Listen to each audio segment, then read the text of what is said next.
नमस्कार मित्रांनो. चौल, चंपावती, रेवती क्षेत्र, रेवदंडा म्हणजे अलिबाग तालुक्यातील हा जो दक्षिणेकडचा भाग आहे त्याबद्दल आज आपण बोलतो.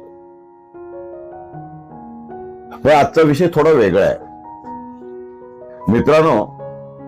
आज आपण रेवदंड्याच्या खाडीबद्दल, कुंडलिका नदीबद्दल, साळावच्या खाडीबद्दल आणि त्या अनुषंगाने पुरातन चौलमध्ये त्यावेळेला काय परिस्थिती होती आणि आजची ही दयनीय अवस्था का आले, औद्योगिकरण, शासनाच्या प्रचंड योजना, तरी सुद्धा खाडी का भरले, जलवाहतुकीसाठी नाकाम का झाले, यावर चर्चा करणार मित्रांनो. हे काही अंदाज नाहीत, याच्यासाठी आपण काही संदर्भ वापरतोय. तुमच्या मनात विश्वास निर्माण व्हावा म्हणून आपण ज्या संदर्भावर बोलणार आहोत ते आधी बघूया. मित्रांनो, 1930 आणि 2024 या 2 सालातली या नदीची हवाई चित्र शासनाकडे, इतिहास संशोधकांकडे, ग्रंथालयात उपलब्ध आहे. रॉयल एअरफोर्स सर्वे यांनी 1930 साली ब्रिटिश लायब्ररीमध्ये ते छायाचित्र ठेवलेलं आहे. त्यानंतर 15 जानेवारी 25 ला शासनाने ड्रोन मार्फत या संपूर्ण किनारपट्टीची, विशेषतः या रेवदंडा खाड्याची पाहणी केलेली आहे.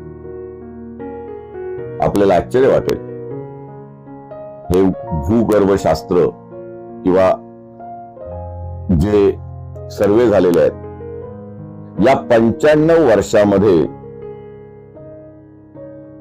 ही खाडी 1.8 किलोमीटर म्हणजे जवळजवळ 2 किलोमीटर खाडी आत सरकलेली आहे. रेवदंडा बंदर पूर्ण गाळाने भरलेला आहे. आज तुम्ही आलात तर रेवदंडा खाडी पूल लागतो. खरं तर तिथे खोली खूप जास्त असायला हवी होती, कारण तिथे रेवदंडा बंदर होतं, अप्पर चौलचं बंदर होतं. आणि मूळ चौलचं बंदर हे तुम्हाला माहिती असेल, शितळादे विभाग, आग्राव कोळीवाडा या भागात होतं. आता खोली कमी झाली असं नाही, रुंदी सुद्धा कमी झाली, म्हणजे भूभाग वाढला, पाण्याचा मार्ग कमी झाला. दुर्दैवाने शासनाच्या योग्य योजना नसल्यामुळे आपल्याला आता तिथून रेतीही काढता येत नाही. पर्यावरणाच्या दृष्टीने पर्यावरण तज्ञ सांगू शकतील की हे गाळ उपसण्याचं महत्व किती आहे. हा जर गाळ वेळोवेळी उपसला गेला असता तर गेले 95 वर्षात ही खाडी अशी भरली नसती आणि जलवाहतुकीला निरुपयोगी झाली नसती. तर याच्यासाठी काही गोष्टी आपण बघूया. याच्यासाठी चौल रेवदंड्याचा भूगर्भीय रचना आणि मृदू प्रकारचा नकाशा उपलब्ध आहे. तो geological survey of India district resource map Raigad 2010 साली तयार झालाय आणि या भागातले मृदा सर्वेक्षण सुद्धा झालेलं आहे. हा खरा तर कुंडलिका नदीचा, रेवदंडा खाडीचा, चौलचा, रेवती नदीचा इतिहास आहे. ही जर खाडी नसती किंवा हे नैसर्गिक क्षेत्र नसतं तर चौलचं सेमिल्ला हे जे 60 एडी मध्ये नाव होतं ते आलंच नसतं, कारण ते नाव आलं ते या बंदरगाहामुळे. हे रोमन व्यापाऱ्यांचं त्यावेळेला बंदर होतं, ते झालंच नसतं, कारण तेव्हा जर खोली मिळाली नसती तर त्यांची बुब्बार किंवा मोठी गलबत या किनाऱ्याला आलीच नसती. खाडीच्या प्रवाहाने, गाळाने, भरती ओटीने इथली सत्ता, संस्कृती आणि अर्थकारण गेले 600 वर्षात घडवले. तसं बघितलं तर 1200 वर्षाचा इतिहास आहे, पण फार पूर्वी न जाता जिथे नोंदी जास्त आहेत त्याच्यावर आपण करणार आहोत. इसवी सन पूर्व 300 मध्ये भूशास्त्रज्ञांच्या मते इसवी सन पूर्व 3ऱ्या शतकात समुद्र पातळी आजच्या तुलनेत 2 ते 3 मीटर जास्त होती. त्याचा उल्लेख असा आहे, sea level was higher during Satavahana period. हे फक्त आपण चौल पुरतं बोलतोय. तुम्ही याचं कंपॅरिझन मुंबईशी, सुरतशी किंवा गोव्यातील खाडी भागाशी करू शकत नाही. तर त्यावेळेला मुख्य व्यापारी बंदर हे चौल होतं आणि आपला संशोधनाचा भाग हा चौल बंदर किंवा पूर्वातन चौल व्यापारी बंदर हा आहे. आणि त्याच्यामध्ये असं म्हटलंय, जिओलॉजिकल सर्वे ऑफ इंडिया पान नंबर 45 वर म्हटलंय, हा 2010 मध्ये तयार झालाय. त्यामुळे कुंडलिका खाडी आजच्या चौल लेण्यापर्यंत आज घुसली होती. याचा पुरावा म्हणजे लेण्यांजवळ सापडलेले सागरी शिंपल्याचे अवशेष. Marine shells found near the Chaul caves indicate ancient shoreline. ASI report 1985 चा आहे, पान नंबर 12. ही लेणी कोणती माहित आहे? ही एक बुद्धकालीन, सातवाहनकालीन जी लेणी सांगितली जातात तीच. म्हणजे आज जिथे हिंगुळजा देवी आहे तो भाग. ज्यांना कोणाला चौलची टोपोग्राफी माहिती असेल त्यांच्यासाठी हनुमान पाडा आणि बेलाई याचा तो भाग. 3 पर्यंत खाडी होती. थोडक्यात आग्राव, बेलाई, शीतळादेवी हा जो खालचा पातळीचा भाग आहे तो तेव्हा अस्तित्वात नव्हता. खाडी किनारा असेल, बंदर असेल, कारण हे लेण्यांच्या खाली जे खोदकाम झालं त्याच्यात हे सगळे शंख शिंपले मिळालेले. समुद्र इथपर्यंत पुढे आला होता, खाडी किनारा इथपर्यंत पुढे होता. आता हे सगळे पुरावे रेकॉर्डवर आहेत. सातवाहन काळात चौलचे बंदर आजच्या लेण्यांच्या पायथ्याशी होते. जहाजे थेट डोंगरापर्यंत येत होती असा उल्लेख ancient port was at the foot of the hill MS मते 1962 यांच्या पुस्तकात पान नंबर 78 वरती आहे. थोडं क्लिष्ट वाटेल पण एक सांगायची गरज आहे, कारण बरेच वाचक, उत्साही लोक समाज माध्यमावर झटकन टीका करतात, हे असं कसं शक्य असेल. तसं नाही, इतिहासाचे पुरावे आहेत म्हणून ते दाखवायला लागतात. आता हे खाडीचं सरकणं हे मुख्यतः सन 1500 ते 20-25 पर्यंत काय होतं ते आपण बघणार आहोत. म्हणजे आजच्या काळापर्यंत खाडी कशी सरकत गेली, कशी आक्रंदत गेली, कशी भराव होत गेला, नवीन बंदर कसं तयार झालं, मग पोर्तुगीजांनी नवीन बंदर का तयार केलं याचा तो परामर्श असेल. मित्रांनो, पोर्तुगीजांनी 1505 ला चौल पहिलं पाहिलं तेव्हा खाडीचे मुख आजच्या रेवदंडा किल्ल्यापर्यंत होते. The creek of the Chaul is deep and safe for the large ship. हे जे डुरेट बार्बोसा यांनी वर्णन लिहिलेलं आहे त्याच्या 1518 मध्ये जे वर्णन आहे त्या पुस्तकात पान नंबर 156 वर हे उल्लेख आहेत. त्याचं मराठी भाषांतर असं आहे, चौलची खाडी खोल व मोठ्या जहाजांसाठी सुरक्षित आहे. 1634च्या पोर्तुगीज नकाशात खाडी कोर्लेईपर्यंत रुंद दाखवलेली आहे आणि त्याचा उल्लेख टोर्डो टोम्बो कॅडगोग्राफिया फोटा पान नंबर 15 याच्यावर तो आहे. पण 1740 नंतर या खाडीचं चित्र बदललं. म्हणजे त्यावेळेला पण भौगोलिक बदल होत होते, अनेक कारणाने असतील. डोंगरावरून येणारा गाळ, समुद्रातून होणारा गाळ, उपसा न झाल्यामुळे अनेक गोष्टी असतील. मराठ्यांनी चौल घेतल्यानंतर पोर्तुगीज नोंदी होणंच बंद झालं. त्यामुळे त्यानंतरचा आलेख, इतिहास या खाडीच्या खोलीबद्दलचा कमी आहे. ब्रिटिशांनी 1827 ला पुन्हा एकदा सर्वे केला. The creek has silted considerably. Kolaba गॅझेटमध्ये 1883च्या पान नंबर 345 वर या खाडीचा उल्लेख आहे. खाडीत मोठ्या प्रमाणात गाळ साचला आहे अशी नोंद इंग्रजांनी केली. हा जो मधला काळ आहे 1740 ते 1883, म्हणजे हा 100 वर्षाच्या काळात मात्र पुरेसा सर्वे नाही, पण वस्तुस्थिती आहे की गाळाने ती खाडी इंग्रजांना निरुपयोगी वाटू लागली. इंग्रज मुंबईकडे का सरकले त्याची अनेक कारणं असतील. त्यांना ती दान मिळाली, आंदण मिळाली, ती बेट जास्त जवळची वाटली, तिथे खाडी खोल होती, पण खरी पूर्वीची खाडी, बंदरगाह, व्यापारी केंद्र हे चौल होतं. अनेक साम्राज्य चौलने पाहिली. आता हा जो कुंडलिका खाडीचे सर्वे झालेला आहे 1500 ते 2024 बाबतचा, ती त्यावेळेला त्या सर्वेमध्ये खाडीची खोली किती नोंदवले ही जरा पाहण्यासारखी आहे, म्हणून तुम्हाला सांगतोय. 1518 मध्ये रेवदंड्याचं जे खाडीचं मुख होतं, म्हणजे रेवती नदी किंवा कुंडलिका नदी किंवा कुंडलिका खाडी याचं मुख होतं, त्याची खोली पोर्तुगीजच्या नकाशांप्रमाणे 7.2 मीटर होती.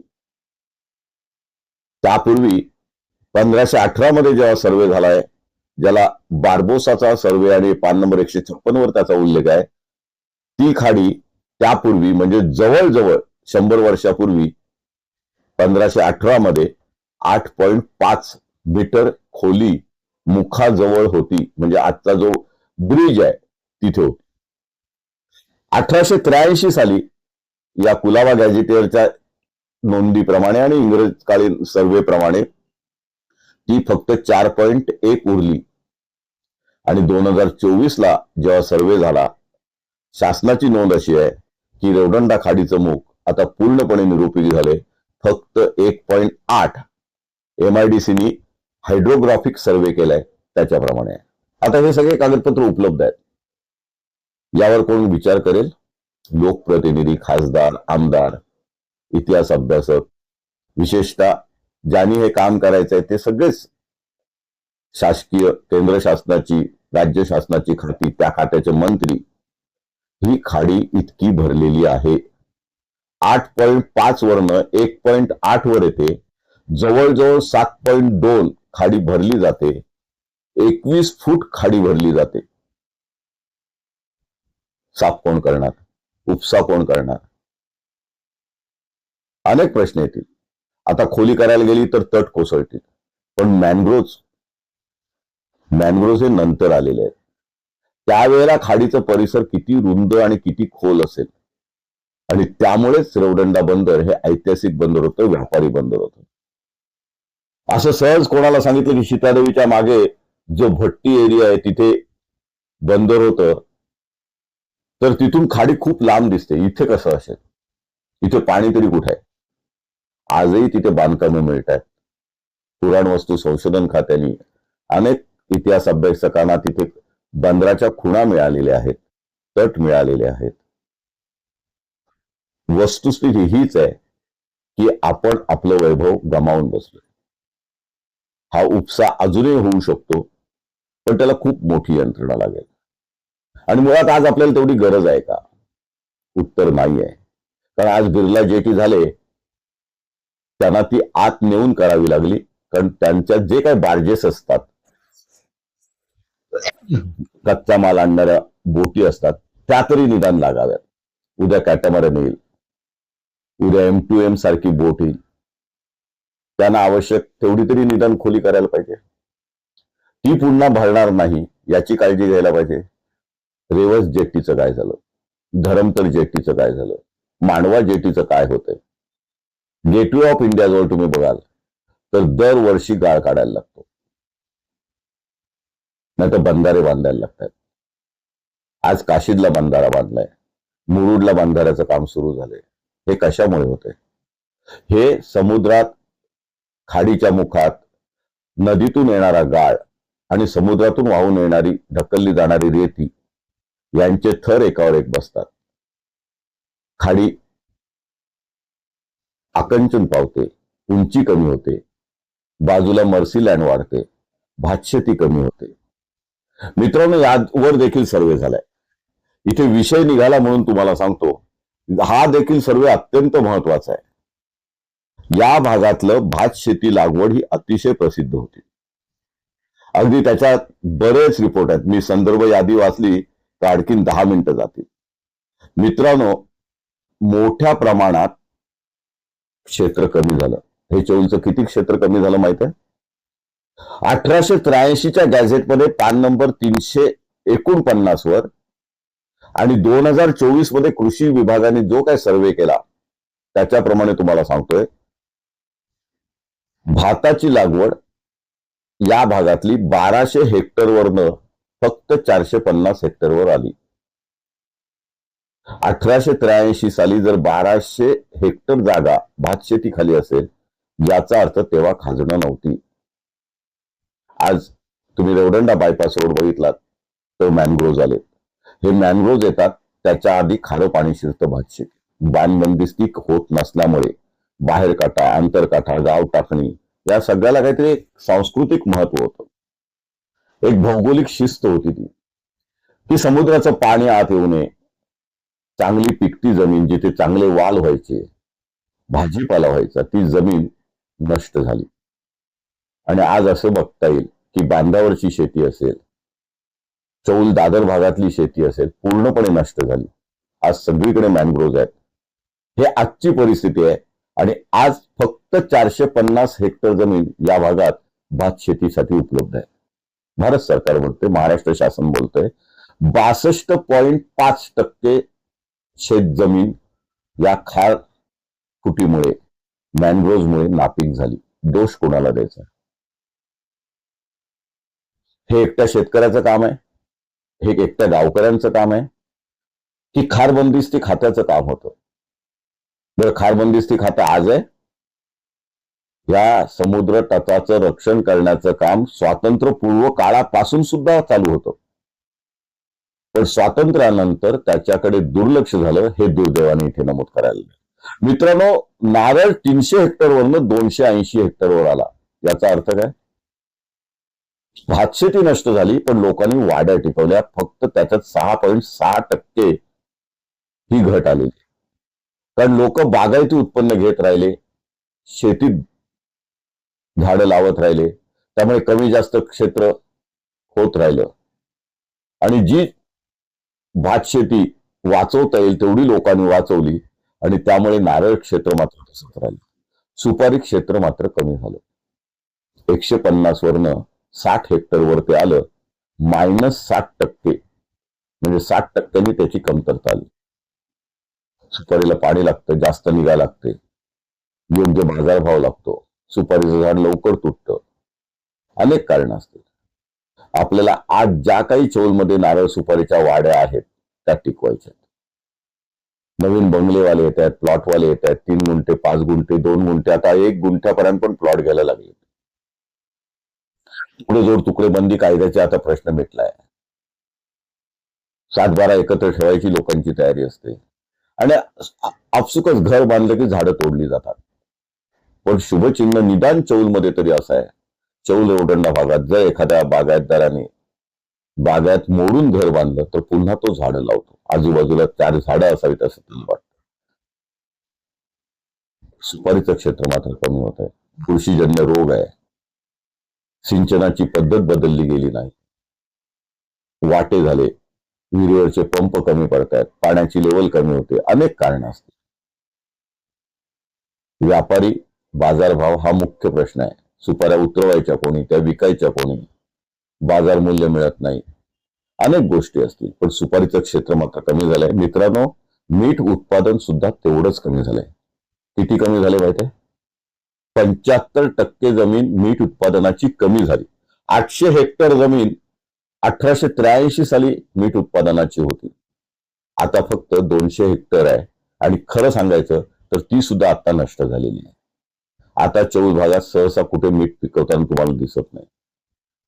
जे काय आहे ते पेण भागात आहे. शिलोत्री म्हणतात त्याला,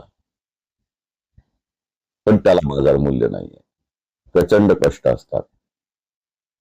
पण चौलचं मीठ उत्पादन मात्र कमी झालं. आणि 1883 साली एकही हॉटेल चौलमध्ये नव्हतं, त्याची नोंद आहे. आणि आता 500 हेक्टर वर हॉटेल किंवा राहण्याची उपहारगृहाची सोय झाली. आणि हे सगळं पान नंबर 349 वर आहे. आणि land conversion to NA plot increase after 1991 ही जिल्हाधिकाऱ्यांच्या ऑफिस मधली नोंद आहे. आणि आता तर सगळ्याच बिनशेती जमिनी व्हायला लागल्यात. शासन आणखीन दयावान झालंय. आता बिनशेती केली नाही तरी चालेल, तुम्ही बिनशेती वापर करू शकता. अर्थात शेती नष्ट होणार, बागायती नष्ट होणार, खरंच चौलचं जे सौंदर्य होतं ते नष्ट होणार. मित्रांनो, आपण मूळ मुद्द्याकडे परत येऊया. खाडीचं क्षेत्र हे जसं कमी होत होतं तसंच आणखी काही तोटे होत होते, त्याच्याबद्दल आता आपण बोलतोय. मित्रांनो, इस्रोच्या भुवन पोर्टल वर काही माहिती आहे. लँडसॅट प्रतिमाचा त्याने अभ्यास केलाय. 50 वर्षात खाडी 1.2 किलोमीटर आत सरकलेली आहे असं इस्रोचं म्हणणं आहे. LULC change analysis shows 1.2 kilometre landward shift to the creek mouth असं इस्रोने 2024च्या रिपोर्ट मध्ये म्हटलेलं आहे. आणि त्याची कारण काय दिलीत माहितीये? कुंडलिका नदीवर 1960 साली आणि त्यानंतर जी काही धरणं बांधलेली आहेत त्यामुळे पाण्याचा वेग कमी झाला, गाळ वाहून नेण्याची क्षमता कमी झाली. तो गाळ या खाडीच्या तोंडावर साचलाय. म्हणजे 1960 नंतर आणखी विदारक परिस्थिती सुरू झाली आणि त्यांनी 60% जागा भरली गेली असं इरिगेशन डिपार्टमेंटच्या 2015 सालच्या रिपोर्टमध्ये पान नंबर 22 वर म्हटले. आता याच्यावर तर विश्वास ठेवायला पाहिजे. वस्तुस्थिती काय ती बघतो, आपण किनाऱ्यावर उभं राहतो पण यावर कधी विचार करत नाही. आपण पुलावर उभे राहून सूर्यास्ताचे फोटो घेतो, ट्रॅफिकची तमा करत नाही. पण ही रेवदंड्याची खाडी, ही चौलची खाडी, मागे दिसणारी अगदी भोनंगपर्यंत दिसणारा खाडीपट्टा हा त्यावेळेला कसा असेल, 100 वर्षापूर्वी, 200 वर्षापूर्वी, 300 वर्षापूर्वी कसा असेल, याचा आपण आता विचार करायला पाहिजे. पर्यटनाची दिशा बदलायला पाहिजे.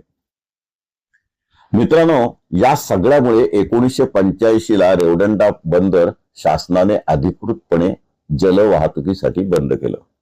म्हणजे त्यावेळेला काही जलवाहतूक मोठी होत होती, बोटी येत होत्या असं नाही, परंतु त्यावेळेला सर्वे झाला असेल आणि शासनाची देखील नोंद आली. आणि हे सगळं महाराष्ट्राच्या मेरीटाईम बोर्डचं नोटिफिकेशन 15 जून 1985 ला निघाल्यावर आपल्याला कळलं. अर्थात या फाईल कायम बंद होतात. आता पुन्हा ते बंदर विकास करायचा असेल तर किती पापड तोलावे लागतील आपण कल्पना करू शकणार नाही. खरं तर रेवदंडा बंदर हे जलवाहतुकीसाठी खुलं होण्याची गरज आहे. हे झारीतले शुक्राचार्य हा रिपोर्ट घेऊन आडवे येतील. रेती उपसणं बंद आहे. रेती उपसली गेली नाही तर बंदर विकास कसा होणार? पुरेशी खोली ओहोटीच्या वेळी जर मिळाली नाही तर मोठ्या बोटी कशा लागणार? मोठ्या बोटी लागल्या नाहीत तर जलपर्यटन, जलवाहतूक कशी होणार? तर काहींना ते नकोयच. त्यात त्यांचे काही स्वतःचे असतात. त्यामुळे हे सगळं होते. त्यामुळे खार जमीन वाढली, 1200 हेक्टर वरून 450 वर गेली. त्याच्यात आता CRZ नियमावली आले. या सगळ्यामुळे या खाडीचा गळा घोटला जातोय. आता हे जे आपण मगाशी बघितले 1500, 1700, 1883, 2025 चे हे सर्वे रिपोर्ट, नकाशे, खाडीचे नकाशे सगळे शासन दरबारी उपलब्ध आहेत. कोणीतरी याचा प्रामाणिकपणे विचार केला पाहिजे. लोकप्रतिनिधींची खूप मोठी जबाबदारी आहे. आपले लोकप्रतिनिधी, खासदार, आमदार एकमेकांशी भांडण्यात, राजकारण करण्यात मशगूल आहेत. काही रस्ते केले, काही विकासाची कामं केली म्हणजे काम संपत नाही मित्रांनो. याच्यासाठी अभ्यास करून त्यावर बोलणं, त्याच्यासाठी समित्या तयार करणं, पाठपुरावा तयार होणं हे अत्यंत गरजेचं आहे. क्रिकेटच्या मॅची, हुतुतू, कबड्डी, बैलगाड्या, हळदी, देवळाचा जीर्णोद्धार, बांधकाम, कदाचित हेही महत्वाचं असेल. पण त्यात आपण किती काळ, किती पैसा फुकट घालवतोय आणि खरा शासनाचा निधी कुठे गुंतवला पाहिजे, पर्यटन वाढीसाठी, जलवाहतुकीसाठी नेमके काय केले पाहिजे, याचा विचार आमदारांच्या आणि खासदारांच्या आजूबाजूला जे बुद्धिजीवी आहेत त्यांनी तरी करायला पाहिजे. त्यांच्या डोक्यात कोणीतरी हे टाकलं पाहिजे आणि त्यांच्याकडनं काम करून घेतलं पाहिजे. तुमचे लोकप्रतिनिधी तुमच्या भागाचा विकास अशा पद्धतीने करतील तर तो शाश्वत विकास होईल. गंभीर आहे, विचार करायला पाहिजे. मित्रांनो, मगाशी एक विषय काढला होता की हिंगुळजा देवीपासून 500 मीटर पर्यंत समुद्र होता. तो नंतर आत सरकत गेला. आणि तुमच्या माहितीसाठी सांगतो, जो डी बारोस 1552 साली लिहितोय, व्हॉल्यूम 3 मध्ये आहे, पान नंबर 112 वर आहे. त्यावेळेला रेवदंडा किल्ला हे एक बेट होतं. रेवदंडा आत्ता जसा रस्त्याने सलग जोडलेला आहे तसा नव्हता. चौल आणि रेवदंडा वेगळं होतं. म्हणून ते अप्पर चौल आणि लोअर चौल. हा 1552 चा रिपोर्ट आहे. The fortress stands on an island असा तो उल्लेख आहे, नकाशासहित आहे. मग जागा भरल्या गेल्या, खारलँड वाढली गेली, मग चौलचा बांध झाला.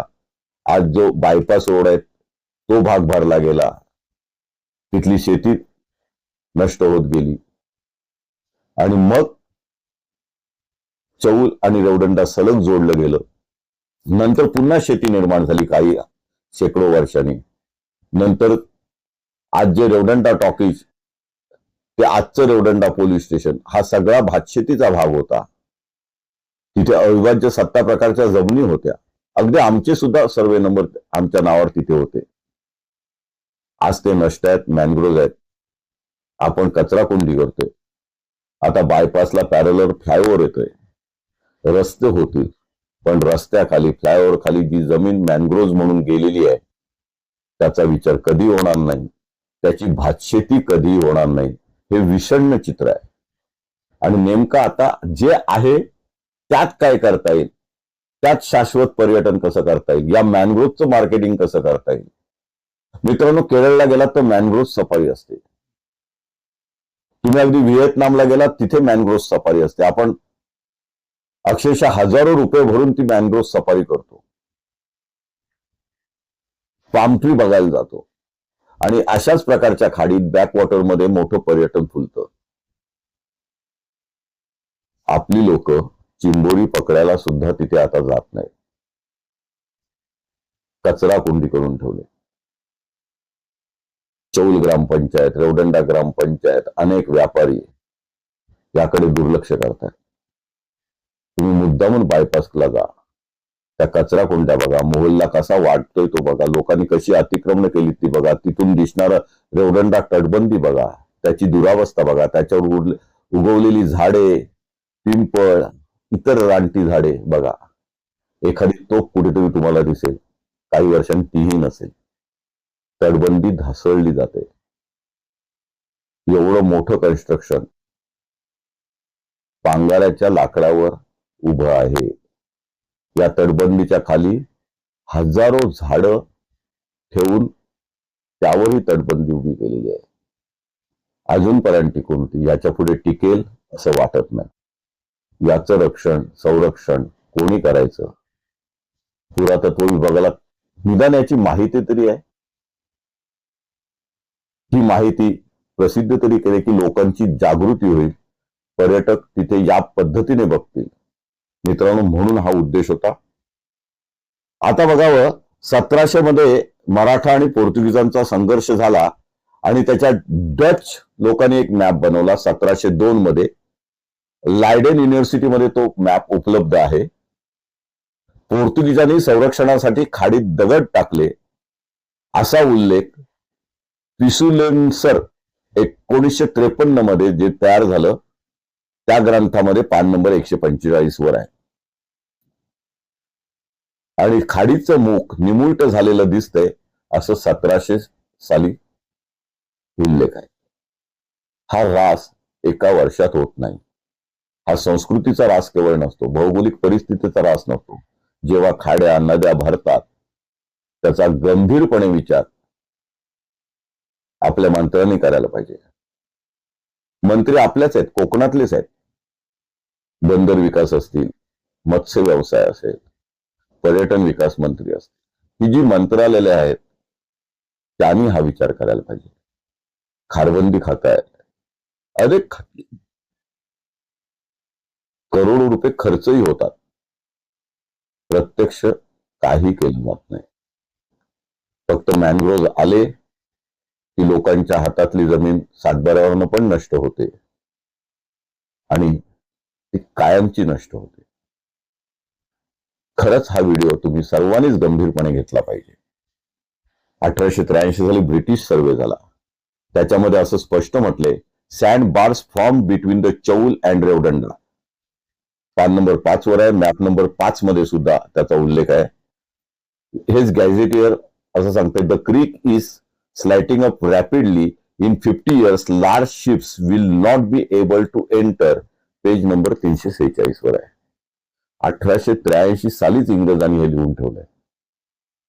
दुर्दैवाने आपण स्वतंत्र झालो, विकासाच्या गप्पा केल्या, खरा विकास कागदावरच राहिला.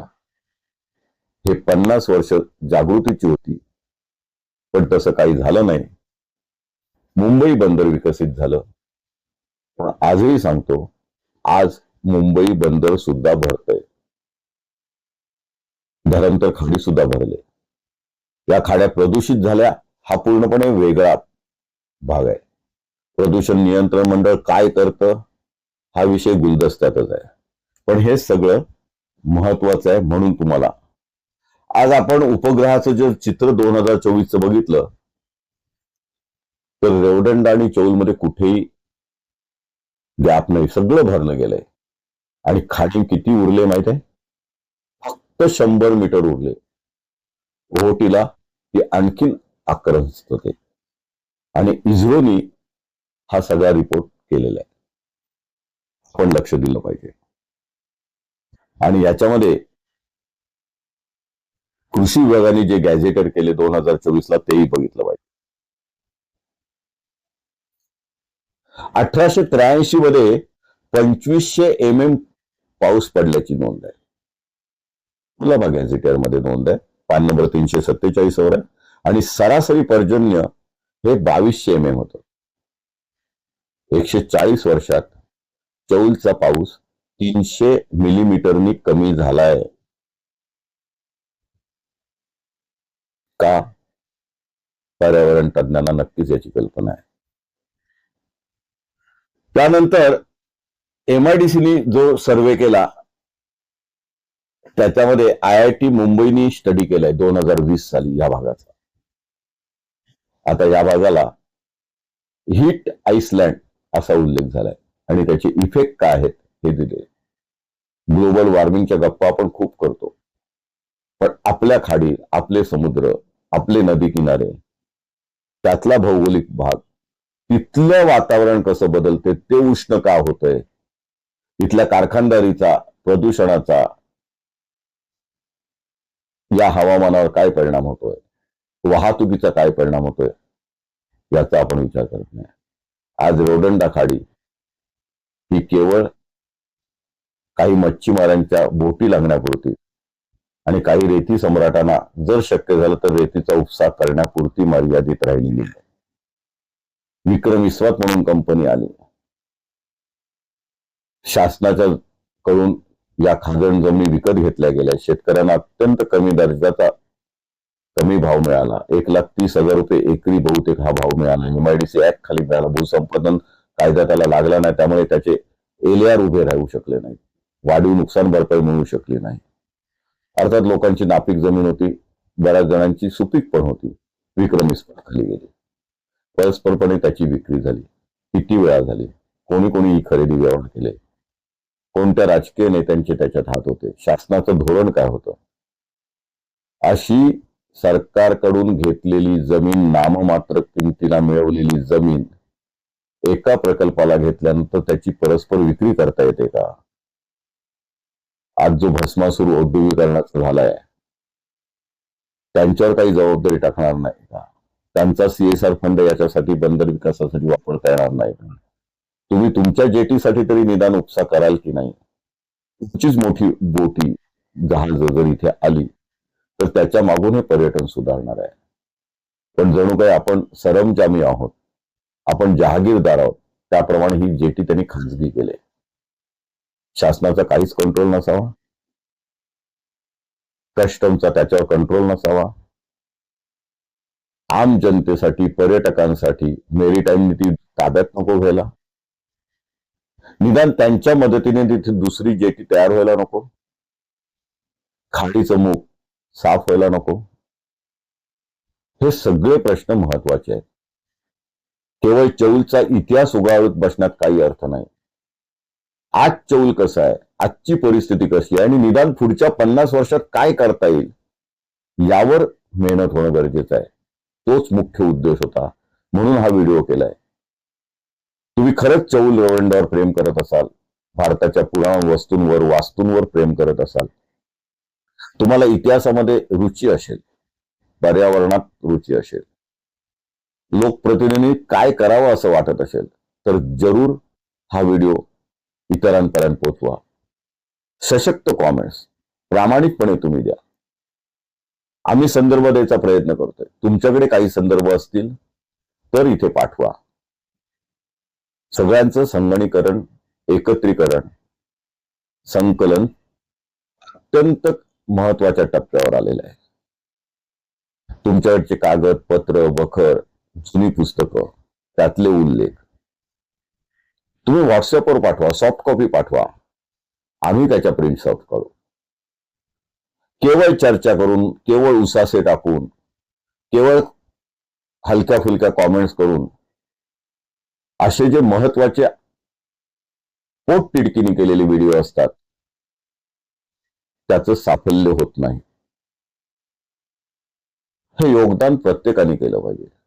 आमदार खासदारांवर भार टाकून काहीच उपयोग नाही. ग्रामपंचायत सदस्य, सरपंचांना ह्या गोष्टी बघण्यापेक्षा त्यांच्याकडे अनेक महत्वाच्या गोष्टी असतात. आपण सर्वजण आजचा विचार करतो, उद्याचा करत नाही. त्यामुळे चौल रेवदंड्याच्या अगदी किल्ल्यात सुद्धा टेंट रिसॉर्ट झालेत, डीजे वाजत असतात. गल्ली करायला कोणाला वेळ नाही. असं पर्यटन आपल्याला अपेक्षित नाही. यासाठी तुम्ही सुद्धा पुढे यायला पाहिजे. तुम्ही सुद्धा पत्रव्यवहार केला पाहिजे. शासनाचे डोळे उघडले पाहिजे. यासाठी आपोआप जन आंदोलन प्रत्येकाने जर मनावर घेतलं तर उभं राहील. कधीतरी जागेल एवढा तरी आशावाद आपण ठेवूया. आज आपण इथेच थांबूया. जय हिंद, जय